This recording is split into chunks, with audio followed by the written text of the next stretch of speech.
on YouTube? It's your boy Dan, aka aDrive. You guys, our team builder here for the final week of the APA. The St. Louis Rampardos are taking on the Carolina Clefables, and Coach Panther. Should be a really epic matchup, and if you didn't see the last week's matchup, definitely go check that out. Spoilers coming here in a second. We did win, so we are now sitting at 8-3. We have officially clinched playoffs, and basically Panther is the guy behind us, kind of in a weird spot. So if Panther loses to me and Chase wins, Chase gets to go to playoffs. If Panther beats me, then I still make playoffs, but he probably has a higher seed than me, and then I'll have to play Jacob as always, who kind of crushed us a few weeks ago. If I win, then I play against Kyle A, who crushed me as well. So either way, I'm playing Kyle or Jacob, and I honestly don't care who I play. You know, I think like I want to get vengeance against either one of them. So to me, this match means nothing in terms of how I feel about it, but rather I do want to win because it gives Chase a chance to make playoffs, and Chase is my homie, so I'm gonna do my best to put out a fair matchup there, because I don't think it would be fair of me to not care about the match and then, you know, lose on purpose or whatever, or not really care about it, and then Chase doesn't get a chance to playoffs. So I'm gonna play it out like I normally would, but with that all said, I'm not gonna stress about it because our focus needs to be on playoffs either way. So kind of in between there, but nevertheless, let's talk about his team and so on and so forth. He's got a lot of bulk, dude. Mew, obviously the most versatile Pokemon in Draft League format. This thing is an absolute monster. Base cross, 100 across the board. I'm really scared of him bringing like a nasty plot set with like Vacuum Wave. Game Boy Luke brought that against me and it kind of destroyed me one time. So I feel like that could definitely be something he brings. It's good against half my team and it's not so good against the other half. But I feel like if he brought that, that would be pretty annoying. He could bring, he's got Clefable, which is a really bulky fairy type Pokemon. Obviously just often seen like defensive, but it could be like offensive with Life Orb and Magic Guard. I wouldn't be surprised if he brings Unaware though, because I just feel like setup like Mimikyu is really scary. So I don't know what he's gonna do there. He's got the Ferrothorn, very bulky grass and steel type Pokemon that does threaten me with entry hazards.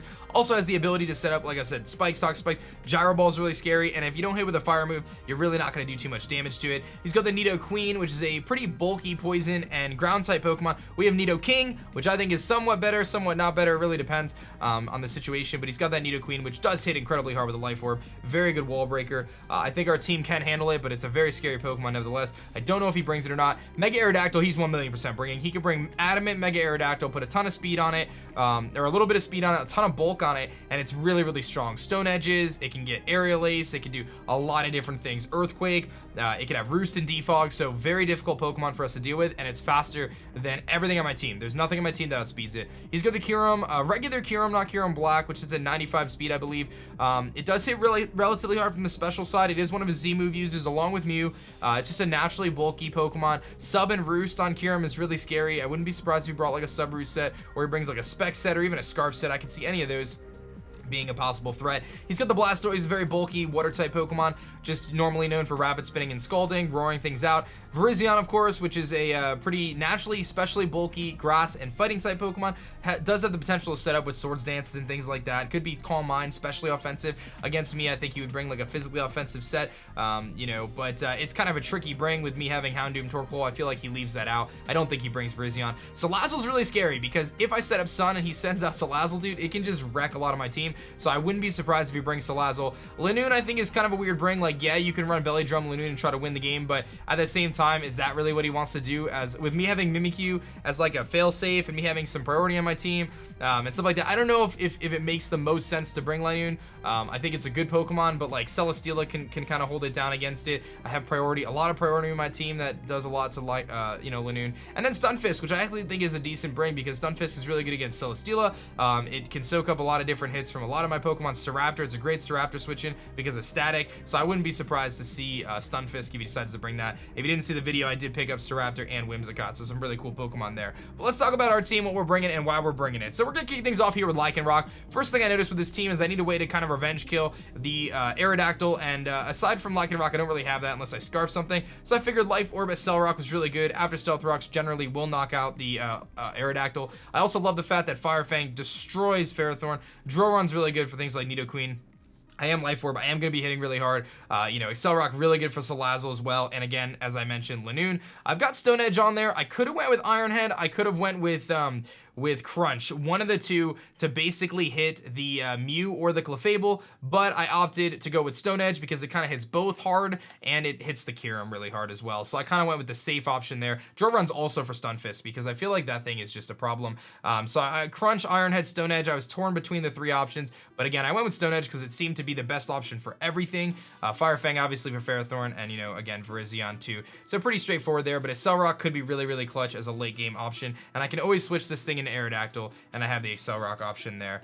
Next Pokemon is going to be our Celesteela, of course, rocking a pretty defensive set. This thing is really designed to handle Aerodactyl. It's very, very bulky, physically bulky. It's got Flamethrower for Ferrothorn, Heavy Slam, of course, for Clefable, Leech Seed just to kind of spread around the team. I don't think he's bringing Virizion. I can easily heal back. I don't think he switches in something like Ferrothorn against me. He's not going to switch in something like Clefable against me because of Heavy Slam. And then Earthquake is there for same thing, Stun Fist, Nidoqueen, things like that, because Nidoqueen could be a switch in if he's fearing something like that. But I really like Leech Seed because his grass types aren't really the switch ins. This thing also kind of deals with Kyurem in a way to some extent. I can at least switch into some of its moves. Next Pokemon, I was torn here. I really wanted to bring Nidoking, but I decided to bring Torkoal this week, bringing that Heat Rock, man. I felt like Sun is just too good to pass up, and even though Houndoom is still slower than Salazzle and slower than Aerodactyl, Houndoom still really puts in some serious work against his team. In fact, he has nothing to switch in defensively to Houndoom. He has offensive responses, but nothing defensively. So I'm bringing Houndoom again.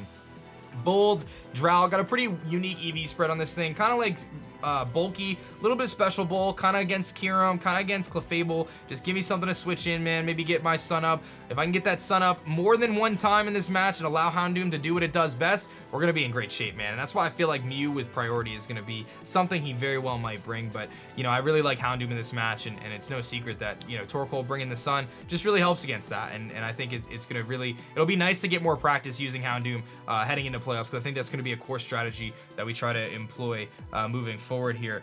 We've got the Cresselia next, and I'm sorry I'm talking really fast and moving quickly. I have an appointment that I have to get to with my wife here in a little bit, so I'm a little short on time. But Cresselia here, I was torn between a couple sets. I was gonna bring a substitute Calm Mind set where I substitute up on things like Ferrothorn and start like setting up. I felt like that set could have really worked, but Calm Mind Crest hasn't really done much for me this season, so I'm actually going with more of a support variant with Moonblast and Psyshock. Moonblast primarily for Kyurem, just in case he tries to set up substitutes against me. I could try to break his substitute. Psyshock for things like Nidoking or Nidoqueen and Salazzle, and this is a very specially bulky Cresselia. This thing is designed to basically help me out against things like Nidoqueen. Allow me to take those hits, Kyurem as well, and Salazzle and Sun if things get awry. I can always switch into those Pokemon, and I have some good amount of bulk here with Cresselia to take those on. Thunderwave, as you can already see, looks really good, man. If Clefable's Magic Guard, then I can't really Toxic it anyway, but I can Thunderwave pretty much everything on his team, and speed control is really important because he's got a lot of really tough things for my team that are faster than me, so being able to Thunderwave them is going to be super, super clutch for the team. Moonlight just for longevity purposes there. We've got our Mega Houndoom, baby. This is the key right here. Fire Blast, Sucker Punch, Dark Pulse, and Solar Beam. Solar Beam for Blastoise, of course, also helps us out against the Stun Fist, I guess. But really, Fire Blast and Dark Pulse are the key moves here, as you can probably imagine. Sucker Punch there for Linoon or Salazzle if things go awry. Again, same thing if they're just faster, and against Aerodactyl if it's very low health. But he has no save switch-ins to Dark Pulse or Fire Blast. Like, the combination of the two, I can pretty safely just click Fire Blast, and nothing can switch in. Like, nothing is gonna take a Fire Blast in the Sun. Like, there's nothing. I'm gonna run the calc real quick against Aerodactyl. I guarantee you it does just an insane amount of damage.